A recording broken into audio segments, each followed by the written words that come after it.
सबसे पहले प्रेम शुक्ला जी, शुरुआत आपसे करते हुए, क्योंकि बीजेपी जब जब जनसंख्या नियंत्रण की बात करती है या इस तरह के कोई भी उपाय सुझाती है, तब तक इस तरह का माहौल बनने लगता है कि दरअसल एक खास समुदाय को निशाना बनाया जा रहा है। फिलहाल असम और उत्तर प्रदेश खासतौर से, जहां पर अब 6 महीने के बाद विधानसभा के चुनाव होने हैं, जनसंख्या नियंत्रण की जरूरत क्यों मान पड़ी? देखिए, चुनाव तो लगातार 5 वर्ष में 3 बार होते हैं। एक बार जो है विधानसभा का चुनाव है, एक बार लोकसभा का चुनाव होना है, एक बार जो है वो स्थानीय निकायों के चुनाव होने हैं। तो अगर चुनाव के मद्देनजर आप जो है किसी प्रकार के कानूनों पर प्रतिबंध लगा दिया जाए कि भाई चुनाव आने वाला है इसलिए नियम ना बनाया जाए, तो बहुत सारे नियम बन ही नहीं पाएंगे।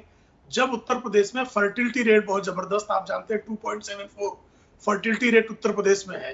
इतनी बड़ी फर्टिलिटी रेट के कारण वहां पर स्वाभाविक तौर पर बेरोजगारी बेतहाशा बढ़ती है, खाद्यान्न की कमी स्वाभाविक तौर पर होती है, भूमि की कमी हो जाती है, संसाधनों का सम्यक वितरण होने में भी समस्या पैदा होती है।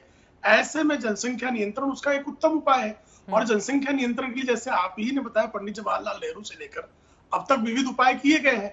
1970 के दशक में तो नसबंदी जो है कांग्रेस का कांग्रेस की दृष्टि में लोकप्रिय कार्यक्रम था। परिवार नियोजन के लिए लगातार कार्यक्रम होते आए हैं।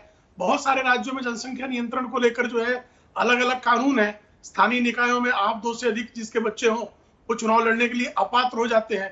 महाराष्ट्र में शैक्षणिक जो है 12वीं तक लड़कियों को जो है विद्यालय में जो है छूट है, फीस में शुल्क नहीं लिया जाता। लेकिन यदि 2 से अधिक बच्चे किसी के हों तो वहां उसको छूट नहीं मिलती है। महाराष्ट्र में पहले से कानून है। ये इसी तरह का कानून और कांग्रेस के जमाने में बना कानून है। अगर इसी तरह का कानून आज असम और उत्तर प्रदेश में बनता है तो उसको पंथ और संप्रदाय की दृष्टि से देखने का कुकर्म क्यों किया जा रहा है, यही सबसे बड़ा सवाल है। चलिए, इस सवाल का जवाब मैं कांग्रेस पार्टी के सांसद अब्दुल खालिक साहब से ले लेती हूं। अब्दुल खालिक साहब, क्यों इसमें खोट नजर आती है आप लोगों को? अगर बीजेपी किसी ठोस और गंभीर मुद्दे पर, जिसका प्रयास कांग्रेस पार्टी की सरकार रहते हुए भी कई बार किया जा चुका है, तो आप लोगों को बीजेपी की मंशा पर बार बार सवाल उठाने में क्या मिलता है? क्यों आप लोगों को दिक्कत है इससे? सुनिए, पहला बात तो हम लोग सवाल नहीं उठाया, लेकिन इन प्रिंसिपल हम लोग ये जनसंख्या नियंत्रण नीति का विरोध में नहीं हो।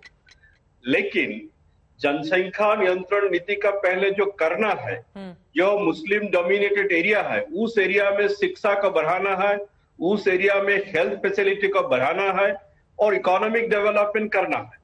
जब तक शिक्षा का विकास नहीं होगा, जब तक हेल्थ फैसिलिटी ज्यादा नहीं होगा, तब तक जनसंख्या बढ़ते रहेगा। और जो मुख्यमंत्री जी ने जो घोषणा किया, ये tea garden area SC ST को एक्सेप्शन करेगा। जो 4 एरिया है आसाम में, आपको पता नहीं का, जो रिवराइन एरिया है, नदी का 2 किनारा में जो एरिया रहता है, जहां ज्यादा से ज्यादा मुसलमान रहते हैं, वो एरिया में ऐसे ही पॉपुलेशन ज्यादा है, उनमें शिक्षा कम है, उनमें हेल्थ फैसिलिटी कम है। हम लोग चाहते, मेरा पर्सनल विचार है, जब वो एक्सेप्शन दिया ही है, तब ये 4 एरिया के जो लोग हैं उन लोग को भी ये एक्सेप्शन देना चाहिए, जब तक ये पूरे कानून नहीं इंप्लीमेंट होते हैं। देखिए, हम लोग जब तक शिक्षा का काम नहीं करेंगे, जब तक हम लोग हेल्थ फैसिलिटीज का काम नहीं करेंगे, तब तक कभी जनसंख्या नियंत्रण नहीं होगा। मुंह का बातों से सिर्फ कोई भी कम्युनिटी के पॉपुलेशन कंट्रोल नहीं हो सकते हैं। यानी कि आपके कहने का मतलब यह है कि पहले स्वास्थ्य और शिक्षा की व्यवस्था की जाए, बाद में इस तरह का कोई भी प्रावधान लेकर आए।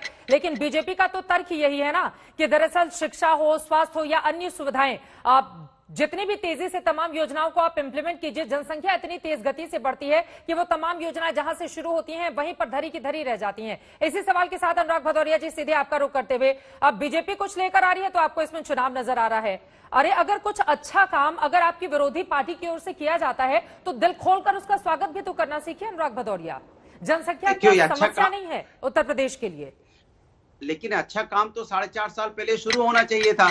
जब भारतीय जनता पार्टी ने बात शुरू की थी, 4.5 साल पहले तो शुरू किया नहीं, क्योंकि अब 4.5 साल हो गए, सरकार पंचायती चुनाव बुरी तरह से हार गई है, तो उसको एहसास होने लगा है कि अब चुनाव में हारने वाले हैं। क्योंकि उत्तर प्रदेश के अंदर ना रोजगार से लोग आत्महत्या, बेरोजगारी से आत्महत्या कर रहे हैं, किसान आत्महत्या कर रहे हैं, यहाँ पे महंगाई से लोग आत्महत्या कर रहे हैं, कोरोना से लोगों की यहाँ पे मौतें हुई हैं, महिलाओं पे अत्याचार बढ़ा है, शराब माफियाओं का यहाँ व्यापार बढ़ा है, कच्ची शराब से, जहरीली शराब लोगों की मौतें हुई है, यहाँ भू माफिया पैदा हो गए, यहाँ भ्रष्टाचारी पैदा हो गए हैं। अब ये उत्तर प्रदेश के अंदर में सरकार को लगा कि पंचायती चुनाव हार गए हैं, अब हमारा चुनाव 2022 में हार जाएंगे तो जनता का ध्यान भटकाने के लिए आए हैं। इनको करना कुछ नहीं है। इनके पास ना मसौदा तैयार है कि असम के ऋण पे करेंगे, कि पंजाब की यहाँ मध्य प्रदेश में चल रहा है उसके हिसाब से करेंगे, या राजस्थान के हिसाब से करेंगे, या केरला के हिसाब से करेंगे, किसके हिसाब से करेंगे कुछ मालूम नहीं, बस बोल दिया, जिससे कि चलिए टाइम पास होगा, महीना 2 महीना इसी में डिबेट चलती रहेगी, थोड़ा असली मुद्दों से ध्यान भटकेगा। जिस तरह से आप देख रहे हो किस तरह से यहाँ पे चोरी चल रही है, भ्रष्टाचार तो आज यहाँ चरम सीमा पे है। अयोध्या तक में भ्रष्टाचार में लिप्त पाया जा रहा है, उसमें भी आप देख रहे हो किस तरह की बातें हो रही हैं। तो उत्तर प्रदेश के अंदर में चारों तरफ से भारतीय जनता पार्टी घिर चुकी है, उसके पास निकलने का कोई मौका नहीं बच रहा है। तो सोच रही कैसे हम मुद्दे को डाइवर्ट करें, और कुछ नहीं है करना इनको, कुछ नहीं। मैं चित्रा जी आपको बोल रहा हूं,